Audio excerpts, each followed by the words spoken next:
In this video, we'll define the logical operator AND. Now before I define that, let's start with an example.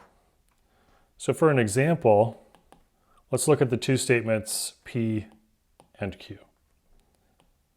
P is the statement the professor in this class is 6 feet 5 inches tall. This statement is actually true.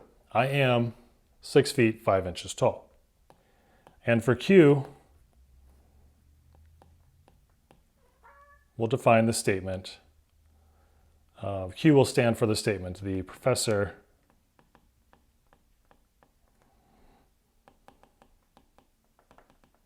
in this class is 25 years old.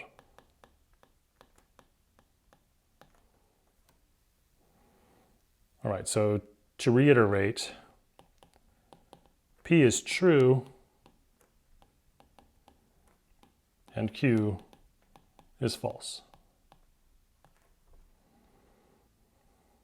Okay, so now consider the statement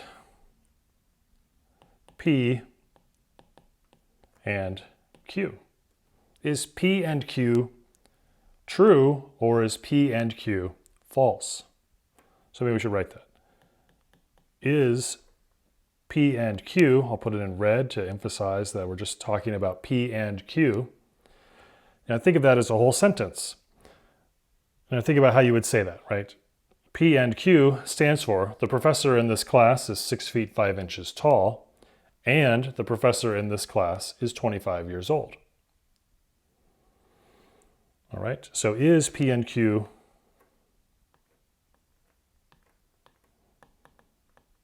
true or false? Well, it makes sense that it would be false, right? Because it's and. We're saying and. So it would have to be false, right? Because in order to be true, it would have to be the case that I am 6 feet 5 inches tall and 25 years old. So it's false.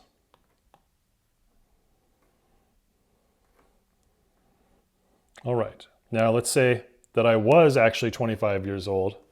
Oh, back in the day. Oh, the days, the days. If it was the case that I was 25 years old, then this statement would be true because I am 6 feet 5 inches tall. And if I was 25 years old, then the P would be true and Q would be true. All right, so now with this example in mind, let's define and. All right, now actually getting a little ahead of myself, let me just say that and we use a special symbol for that, the caret or the wedge. So P wedge Q or P caret Q, this stands for P and Q. So now let's define and.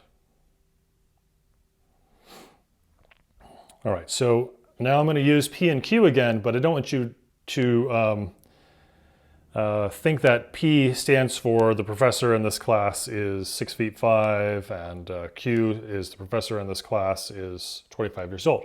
Okay, P and Q in the definition just stand for any possible statements. So assume P and Q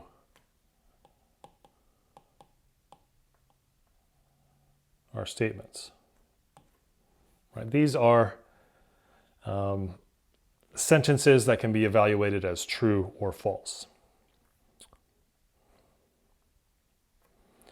Okay, so now our truth table has to take into account all possible situations. Right? So our truth table definition, we have P, we have Q, we have P and Q.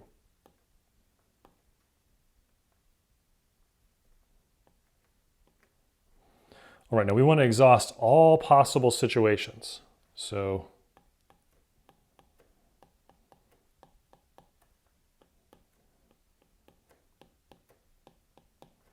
Now notice that I have exhausted all possible situations. It could be, so P can be true or false, Q can be true or false. So it could be the case that they're both true. That's that one. It could be the case that only P is true. That's that one. It could be the case that only Q is true. That's that one. It could be the case that both are false. That's that one.